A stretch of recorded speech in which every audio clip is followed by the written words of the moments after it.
పార్టీకి సంబంధించిన రాజకీయ నాయకులనే కానీ సోషల్ మీడియానే కానీ కార్యకర్తలనే కానీ రెడ్ బుక్ రాజ్యాంగం అని చెప్పి అరెస్ట్ చేస్తున్నారు కదా అందరినీ. అలా అది ప్రజా పరిపాలన అంటారా ఇప్పుడు జరిగేది, లేకపోతే రెడ్ బుక్ రాజ్యాంగం అంటారా? అది ఇప్పుడు ఎమ్మెల్యేలను అరెస్ట్ చేయటం, వాళ్ళ పార్టీ వాళ్ళని అరెస్ట్ చేయటం, అది కావాలని పగబట్టి చేస్తున్నారు అంతే తప్ప అలా చేయకూడదు, అరెస్ట్ చేయకూడదు కూడా. నిన్ను వల్ల నీ పొరుగుని ప్రేమించాలని దేవుడు చెప్పాడు. మనం ప్రేమించాలి, అది దేవుడికి అప్పచెప్పాలి, ఆయనే చూసుకుంటాడు. అంటే ఇప్పుడు కక్ష సాధింపులు అంటారా?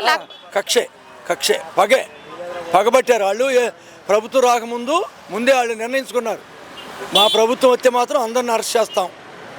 మరి ఇప్పుడు వాళ్ళు ఇచ్చిన హామీలు నెరవేర్చలేక డైవర్షన్ పాలిటిక్స్ వల్ల ప్రజలని డైవర్ట్ చేసే ఉద్దేశంతో ఇలాగ అరెస్టులు చేస్తున్నారు అంటున్నారు, అది నిజమేనా? అరెస్టులో చేసేది అది వాళ్ళ వ్యక్తిగత విషయం అండి, అది ప్రజల రాజ్యానికి సంబంధించింది కాదండి. మరి ఇప్పుడు సూపర్ 6 పథకాలు అమలు అవుతాయి అంటారా? అప్పుడు చేయడండి, డబ్బు లేదు కదా. డబ్బు లేదని ఆ మాట మీద ఏది చేయట్లా. డబ్బు ఉంది, బోల్డ్ డబ్బు ఉంది, కానీ చేయట్లయినా